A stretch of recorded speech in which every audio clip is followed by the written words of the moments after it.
Okay, day 62, still no Eric Braverman. Interesting thing happens though. Now Neil Brown has answered an email receipt, and it looks like they're together and somewhere over southern United States, southeast United States. Their ping's IP address answer close to an FBI office in Lafayette, Louisiana, but they also use a product called Xsphere, which lets you be anywhere, so you can report your location at one place but be someplace else. Now, I'm going to just throw out the Sea Island in Georgia, where George Bush used to do a lot of his meetings. And if you're kind of on the run and don't want to be seen on the street, not on the run, but trying to be undercover, you'll see these criminals will go to the island. Well, also people in the Clinton Foundation tend to go to islands. So the reason why I say Sea Island is it has two small airports, and you can get the tail numbers from the FAA and see what's coming in and what's going out, and look for the 15-seater Raytheon, just a little word of the wise. You can also look for Jeff Epstein's plane going in and out of there. The World Economic Forum also has their meetings there, and they are about to have another World Economic Forum right before the inauguration at Davos in Europe. So I'm just throwing out a theory here that they may be going to the kind of a U.S. preparatory meeting to the World Economic Forum in Sea Island. So that's just a wild theory. But anyway, following the trail here, I've been concentrating more on Haiti with Eric Braverman. He goes to Haiti in 2010 as a representative of the Clinton Foundation from Hillary. Now, this is where, even if he is working for McKinsey to set up this IHRC, which bears a striking resemblance to Hillary's initials, this is a proposal generator, basically, and it's going to be a funnel. Every time Hillary topples a country here with Sid and her private Muslim Brotherhood armies, this money is going to come back through this funnel, this IHRC funnel. Remember, Laura Graham was the person who, when she originally started getting this Gaddafi money coming back, they started all arguing about it and almost caused her suicide. She was literally on the edge of the Staten Island ferry, about ready to drive off the pier. So Braverman's going to come in and take over her job. But it's really looking at this connection here, this IHRC, and Braverman's connection to it. And again, oil, I'm going to show you the oil play here and how oil kind of drives everything. So I'm not going to go into this today. You can look, if you want to see about the toppling of Libya and Syria and how Hillary did that, then you can go to those previous episodes. We're going to zoom in on Haiti. Of course, Haiti's where Hillary's brother has the gold mine. And then yesterday I introduced these other characters that kind of came in after the earthquake. One of them was Jeff Skoll, who founded eBay and now is doing kind of social justice documentaries in Hollywood. And you're going to find Frank Giustra is going to be one of his partners in those kind of Hollywood-type productions. And he's also associated with this Consolidated Contractors company.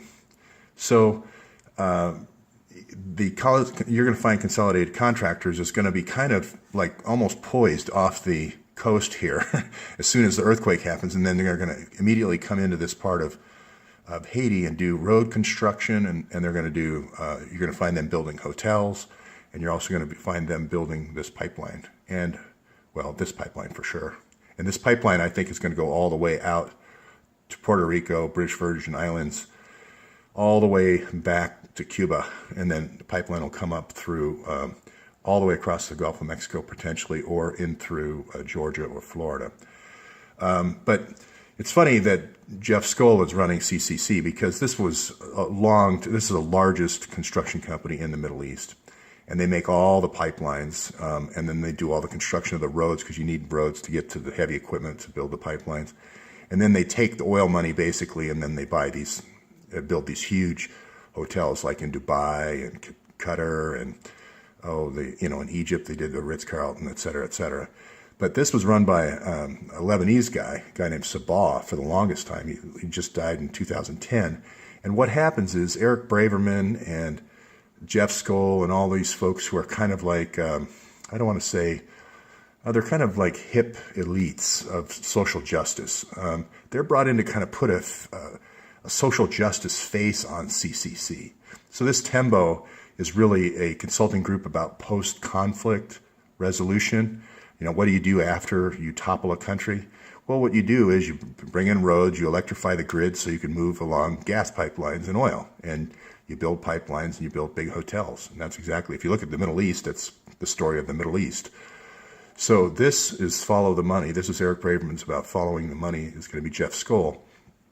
And I'll explain in a later episode, I think, on how you use these government institutes like the one at Yale, and the one he supports is the one, the Blatnovic in Oxford, England, how those become kind of like recruiting grounds for social justice warriors. So what you have is you have a lot of people willing from all these countries, willing to come back to their countries and work for free and allow you to achieve your oil agenda and you're building your buildings and everything through the cover of humanitarian work. So and I'll have to develop that. That's kind of a complicated concept, but the way you do that is through proposal generation. So you have Eric Braverman over here at the World Bank as a McKinsey consultant, and he's generating proposal after proposal, water projects, and this textile factory that the Clinton Foundation has built right here in this northern part. So what you're going to see are other proposals to link Tony's gold mine by road over to this factory, this textile factory. And you're going to see a whole bunch of, development projects you're going to eventually see like a coastline, a tourist coastline here is my prediction. If not here and not Haiti, then just across the border over in Dominican Republic. And actually that's probably more likely. So this is kind of going into the oil side and how the oil and construction industry is kind of the symbiotic thing that works hand in hand. And they're always you can almost see Shorebank in the Hillary emails just waiting, poised, because Shorebank's going to make all the loans for all the hotels and all the trucks, road construction. And then you also can see this Mexican, cement company waiting offshore with a big tanker mixing the cement, waiting for, waiting to move in, as well as building factories. And so basically this is one large, the oil business is one large construction project, and then you build your pipeline. Now the part that Hillary throws into this, which is fine, that's just good old American capitalism, that's great, that's what we did in the Middle East. But what we're finding more and more is Hillary's throwing this piece in, which is the sex trafficking piece. Not only this, sometimes, robber barons will do this, where they set up a factory, and what you do is you have your social justice folks talk to families, and they think they're doing the right thing. They're getting these women into this factory, they're getting them a place where they can stay, a 1,000-bed facility, this ecom housing where they can stay, and improving their lives, right? So, but the negative side of this is when you start giving them cell phones and microfinancing, that is an ability to create a prostitution network or a drug network. And that is what Monica Peterson was looking into. She called them these sex factories, where you establish the factory first, and then you gradually, you get your social justice people to bring these people here, which is great, but then you have other agents come in and then gradually introduce them to prostitution. So that prostitution for the miners here, prostitution for the construction guys here, prostitution for the guys out on the cement boat ready to come in. And then you always have your bankers. Just if you read these emails, she's the CEO in her emails to Hillary is just chomping at the bit. When are we going to go? This part with Laura Silsby and her involvement there in literally hundreds of emails about between Hillary through Huma to Laura Silsby, it begs the question. Again, those emails are going to be so important. Now, a lot of folks, and I'm not going to talk at all anymore about the the money aspect. I've mentioned yesterday there was $6 billion that came through here through USAID. What Braverman was doing is basically generating proposal after proposal after proposal for USAID. Now, I think everyone knows that there's $6 billion that was missing from the State Department when Hillary left the State Department. I think it's going to be, whoops, I did it again. I approved some of these World Bank things, but Johnny over here in accounting, we skipped a step before, while we released the Treasury funds, and oops, that money shouldn't have been paid out. And those are the kind of errors, like when the Clinton Global Initiative filed 3 years of back taxes. Those are the kind of errors where you can go back and go, oh, we'll correct that. But if nobody ever finds it, you get the $6 billion, and this $6 billion is going to be for these roads, construction, and so forth.